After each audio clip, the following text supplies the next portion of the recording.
किसी पेड़ पर बंदर और बंदरिया का एक जोड़ा रहता था। उनका एक बच्चा था भोलू। भोलू बड़ा नटखट था।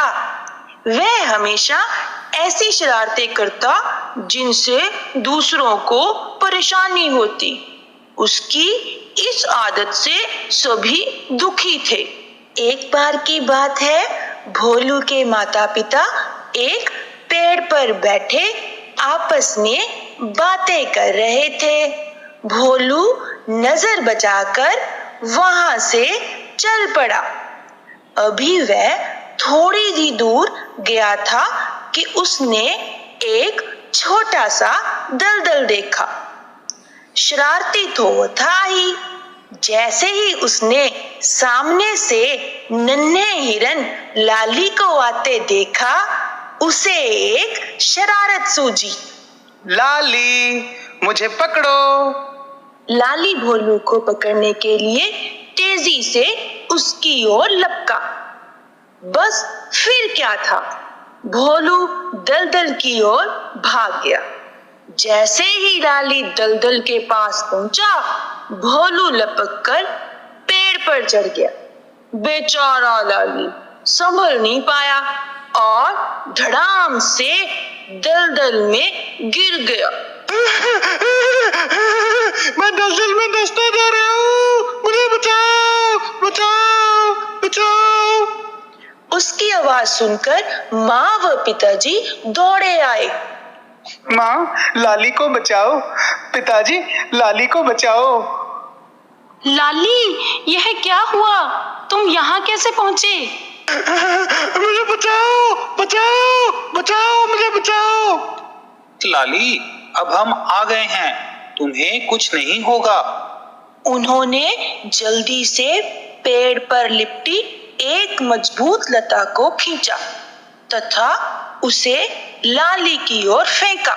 लाली बेटा, इस लता को अपने मुंह से कसकर पकड़ लो। हम धीरे धीरे तुम्हें बाहर खींच लेंगे। ऐसा ही हुआ। माँ व पिताजी ने लाली को बचा लिया। पिताजी, मुझसे बहुत बड़ी गलती हो गई है। मैं अपने किए पर लज्जित हूँ। बेटा, हमें दूसरों के साथ बुराई का नहीं, भलाई का व्यवहार करना चाहिए। कभी शरारत में भी ऐसा काम नहीं करना चाहिए जिससे दूसरों का नुकसान हो। तुम्हारे बुरे व्यवहार ने लाली को मौत की तरफ धकेल दिया था और हमारे भले व्यवहार ने उसे बचा लिया। इसलिए हमेशा भलाई करो, बुराई नहीं। ठीक है पिताजी, मैं अब कभी भी ऐसी गलती नहीं करूंगा। तो देखा बच्चों, हमारे द्वारा की गई छोटी सी शरारत दूसरों के लिए बड़ी मुसीबत का कारण बन सकती है। इसलिए हमें बुराई का नहीं, भलाई का व्यवहार करना चाहिए।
है।